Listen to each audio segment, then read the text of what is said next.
Medyo pihikan ako na babae sa bata-bata pa ako. Ang daming nang ligaw sa akin.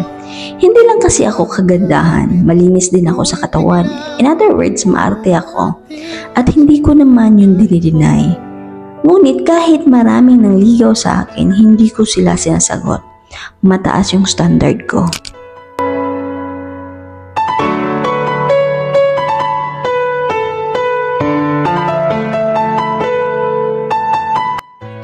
Nung nag-aral na ako sa college, may na-meet ako na nakamit sa standard ko. Kaya sinagot ko at naging kami.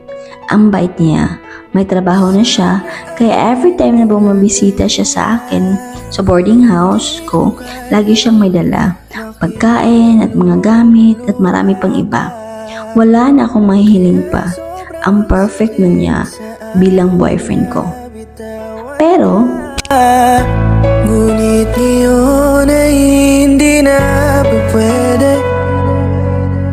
Kinalauna naghiwalay din kami. Gusto niya kasi mag-asawa na. Pero ayaw ko pa, estudyante pa ako. Siya na lang daw ang magpapaaral sa akin pero ayaw ko pa talaga mag-asawa. Kaya naghiwalay kami. Nabalitaan ko na lang na kinasal na siya. Kahit masakit, masaya ako para sa kanya.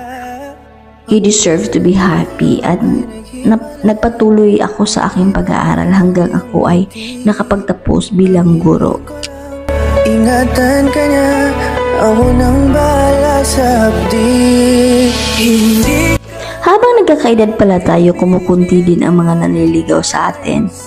Kunti na rin ang mga choices natin. Pero ganun pa man, katagpo pa rin ako ng lalaki na pasado sa standard ko. Naging kami at naging masaya ang buhay ko sa kanya. Pero dahil busy siya sa trabaho, minsan lang kami nagkikita.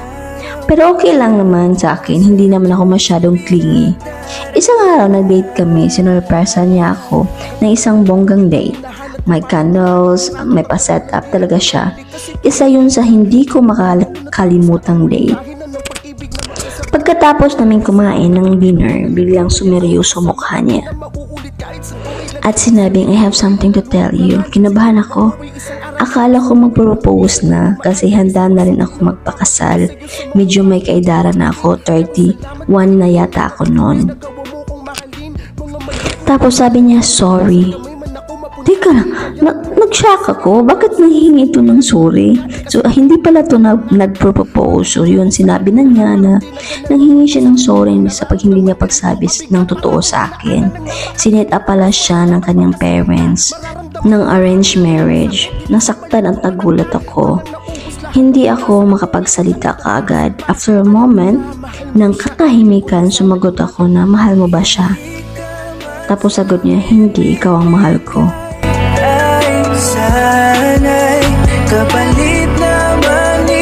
Tapos sagot ko, i-cancel mo ang wedding, hindi mo pala siya mahal. Sabi ko, umiyak na ako. Tapos sabi niya, mahirap to sa akin pero hindi ko pwedeng talikuran pamilya ko.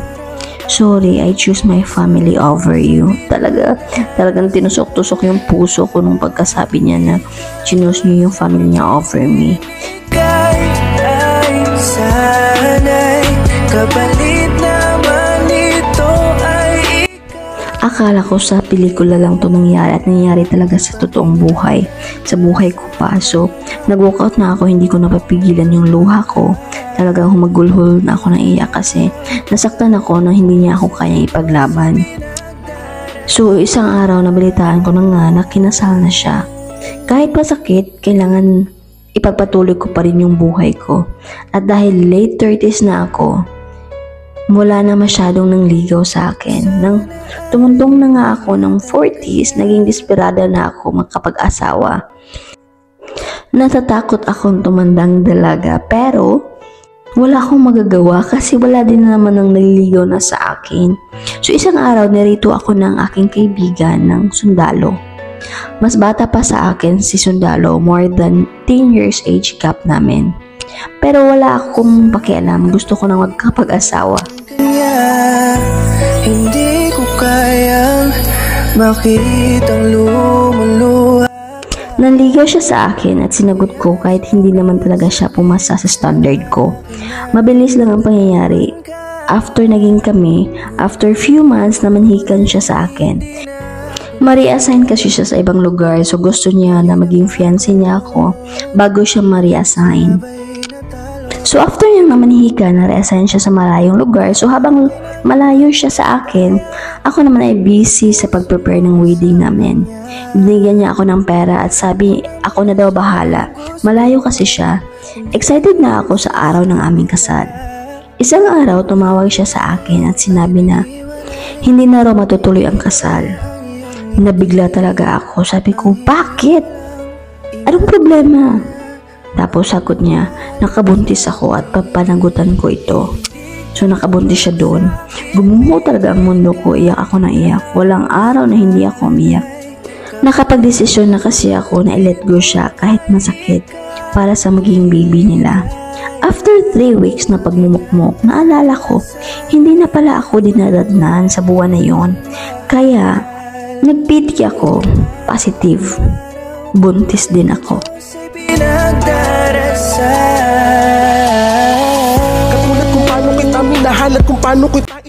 Kaya kinunta ko siya ulit. Sinabi ko sa kanya na buntis din ako. Akala ko talaga ako yung pananagutan niya, pero mali ako. Sabi niya, mahal daw niya yung babae niya. Hindi rin naman nakakapagtaka, mas bata yung babae kaysa sa akin. Pero mas maldita ako, kaya tinakot ko siya na kung hindi niya ako papakasalan, ipapatanggal ko siya sa serbisyo. Sa takot niya, natuloy ang kasal namin. Akala ko magiging masaya ako. Simula pa pala ng kalbaryo sa buhay ko. Ang pangarap ko, parang inagaw sa aking lahat. Parang dinaganan ng mundo sa dibdibang nararamdaman. Ganito kabigat, para akong dinaanan ng napakatinding unos. Malala ang pagkasalanta, mararamdaman mo lahat itong mga sakit dito sa malungkot na kanta. Parang naubos lahat ng pag-asa, ang buhay ko na ito para san pa. Alam ko na marami siyang anak sa labas at higit sa lahat, wala siyang pakialam sa akin. Lagi akong nanghihingi ng atensyon. Ganun pa man, hindi ko siya binitawan para sa 4 naming anak. Ika'y liligaya, pag-ingatan ka sana ng bagong mong mahal. Yan ang araw-araw ko sa Diyos ay pinagdarasal. Hindi ka man sa'kin binigay, ay sana'y kapalit naman. Ang dami niyang babae. Siguro ito na yung karma ko sa pamimilit sa kanyang pakasalan ako. Sana ng bagong mong mahal. Yan ang araw-araw ko sa Diyos ay Ang dami kong natutunan sa buhay, from mataas ang tingin sa sarili to mababa. Mababa kasi ako na ngayon ang nagbibigay ng attention at love. At hindi dapat natin pinipilit ang tao na gawin nila ang hindi nila gusto dahil tayo din ang magsasuffer. Salamat sa panonood at pakikinig. Hanggang sa susunod. Akala ko'y di pa handa, muling tumibok ang damdamin, ngunit bigla kang dumating sa buhay ko.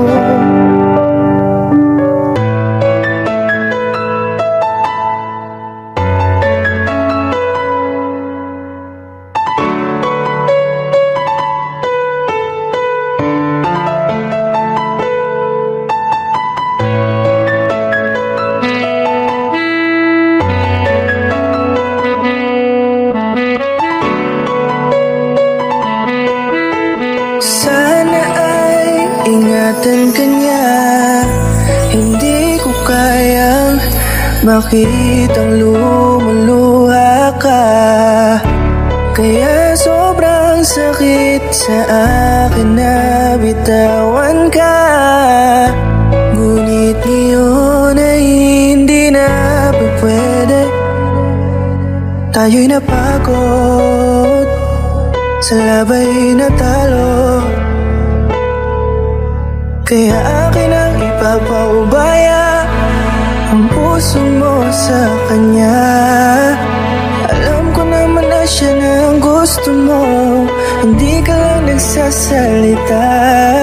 Pagmula nang tayo ay naghiwalay, ay iba na ang iyong ngiti.